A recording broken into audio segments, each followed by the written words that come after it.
सिकुड़ते जंगलों और इंसानों के बढ़ते दखल से हमलावर हो रहे हैं।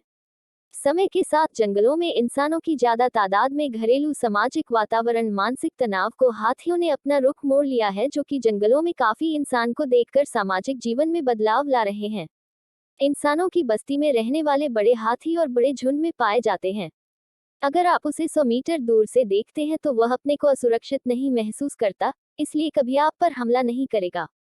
हाथी बिना आवाज किए कुछ पलों में 35 से 40 किलोमीटर प्रति घंटा की स्पीड से दौड़ सकता है। हाथी बहुत बुद्धिमान जीव है, इसके बावजूद वह इंसानों पर हमला कर बैठता है। आखिर क्यों इंसानों पर हाथियों के हमले होते हैं? इसके जवाब में पशु विज्ञानी बताते हैं कि हमें नहीं भूलना चाहिए कि हाथी भी एक जानवर ही है। जब भी उसे खतरे का आभास का होता वह इंसानों पर हमले शुरू कर देता है।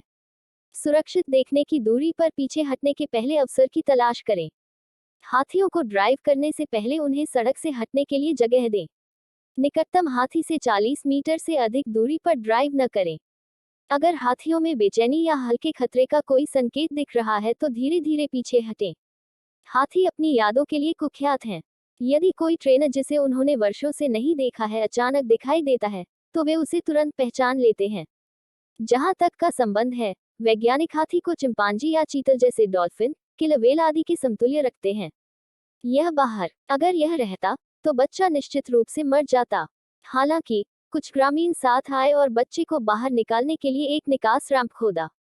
इसने काम किया। इस बीच हाथियों का झुंड कुछ दूरी पर खड़ा हो गया, यह पहचानते हुए कि ग्रामीण उनके बच्चे की मदद करने की कोशिश कर रहे थे, और जब पुरुष सफल हुए तो खुशी से झूम उठे। मैं कहूंगा कि यह समझ का एक उच्च स्तर है। अगर आप कार में हैं तो पैडल पर जितना हो सके उतना जोर से पैर रखें।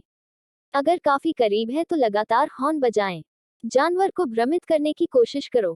हाथी 40 mph की रफ्तार से दौड़ सकता है, और अगर यह नई माँ है तो पीछा लंबा चल सकता है। अगर आप पैदल हैं तो जमीन के किसी गड्ढे में कहीं छिपने की कोशिश करें। पेड़ों के पास आपको बचाने का मौका नहीं है। जोर से चिल्लाओ और अपने हाथों को आक्रामक रूप से लहराओ। जल स्रोत आपको तब तक नहीं बचाएंगे जब तक कि यह एक तेज नदी न हो। यदि आप तेज नदी में कूदते हैं तो आप मर जाएंगे। बेतरतीब ढंग से भागो, सीधे कभी नहीं।